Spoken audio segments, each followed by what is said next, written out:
আশা করি সবাই ভালো আছেন। তো বন্ধুরা, এখন যে বিষয়টা নিয়ে কথা বলবো সেই ছবিটার নাম হলো আধিয়ান, যেটা 1990 সালের সিনেমা। এটা প্রসেনজিতের প্রথম হিন্দি সিনেমা। তো সেই সিনেমাটা কেমন ছিল সেই বিষয় নিয়ে আজকে আলোচনা হবে। এবং প্রসেনজিতের প্রথম অভিষেক সিনেমা অর্থাৎ ডেবিউ সিনেমা, সেই সিনেমাটা কি বক্স অফিসে কেমন হিট হয়েছিল সেই বিষয় নিয়ে আলোচনা হবে। তো তার আগে প্রত্যেকটা বন্ধুকে অনুরোধ করে রাখবো, আপনারা চ্যানেলটা নতুন হয়ে থাকলে অবশ্যই আপনারা চ্যানেলটা সাবস্ক্রাইব করে নেবেন, আর যদি ভিডিওটি ভালো লেগে থাকে লাইক কমেন্ট শেয়ার করে দেবেন। তো আধিয়ান হচ্ছে প্রসেনজিতের কেরিয়ারের প্রথম হিন্দি ছবি। প্রসেনজিৎ হিন্দিতে খুব কমই ছবি করেছে, 3-4টে মতো ছবি করেছে, তার মধ্যে প্রথম ছবি হচ্ছে আধিয়ান।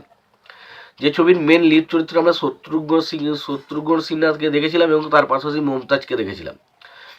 ছবিটার পরিচালক হচ্ছে ডেভিড ধাওয়ান এবং ছবিটার গল্প লিখেছিলেন হচ্ছে আনিস বাজবি। ছবিটার চিত্রনাট্যের কাজ করেছিলেন হচ্ছে রাম কেলকার এবং অভিনয়ে ছিলেন শত্রুঘ্ন সিনহা, মমতাজ, প্রসেনজিৎ, তারপর ধরুন মধুশ্রী। সঙ্গীতের কাজ করেছিলেন বাপ্পি লাহিড়ী। এবার দেখুন গানগুলো নিয়ে যদি প্রথমে কথা আসে, দেখুন গানগুলো এই ছবির বেশ ভালো। হ্যাঁ, হয়তো এখন কতটা মানুষ অডিয়েন্স রিলেট করতে পারে সেটা বলতে পারছি না, তবে গানগুলো কিন্তু বেশ ভালো।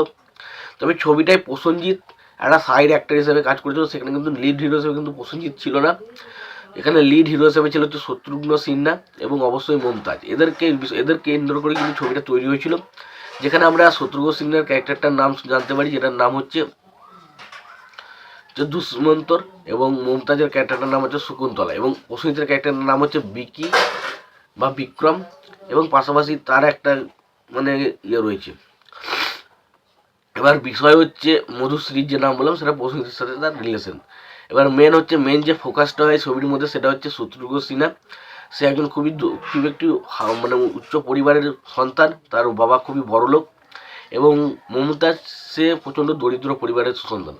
এবার তার ফলে কী হয়, মমতাজের সাথে শত্রুঘ্ন সিনহার একটা ভালোবাসা থাকলেও তার বাড়ির মানে শত্রুঘ্ন সিনহার যে বাবা সে এই বিষয়টা মেনে নেয় না।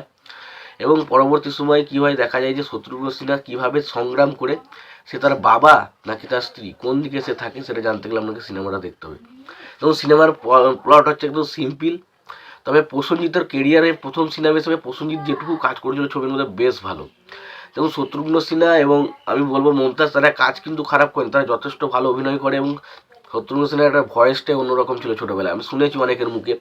এবং ছোটোবেলায় অনেকে কিন্তু শত্রুঘ্ন সিনহাকে বিশাল পছন্দ করতো, সোনাক্ষী সিনহার বাবা। তো সত্যতা বলতে সেই সময় তাদের যে জুটিটা বেশ ভালো। তবে প্রসেনজিৎ এখানে ডেবিউ মানে প্রথম হিন্দি ছবি হিসেবে কাজ করলো, সেই কাজটা কিন্তু যথেষ্ট ভালো করলো। প্রসেনজিৎকে কিন্তু আমার ভালো লেগেছিলো ছবিতে।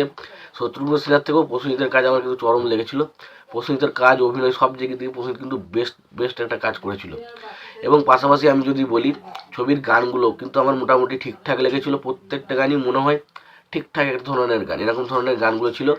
এবং বাকি ছবিতে কিছু অ্যাকশন দৃশ্য রয়েছে সেগুলো মোটামুটি ঠিকঠাক, ক্যামেরার কাজও মোটামুটি ঠিকঠাক ছিল। এবং অবশ্যই সেই সময় তো ধরুন ব্যাকগ্রাউন্ড স্কোর অতটা গুরুত্ব দেওয়া হতো না, এবং অ্যাকশনগুলোকে প্রচণ্ড লাউড রাখা হতো, তো সেরকমই ছিল। তো ওভারঅল যদি আপনি 90s ছবি দেখতে পছন্দ করেন তাহলে অবশ্যই ছবিটা হয়তো আপনার দেখা যেতে পারে। আর যদি আপনি লাউড জিনিসগুলো না পছন্দ করে থাকেন, আপনার কতটুকু ভালো লাগবে আমি জানি না, বাট যদি আপনি লাউড জিনিস দেখে অভ্যস্ত থাকেন তাহলে অবশ্যই ছবিটা একবার দেখতে পারেন। তো তোমাদের এই ছবিটা কেমন লেগেছিলো অবশ্যই জানিও।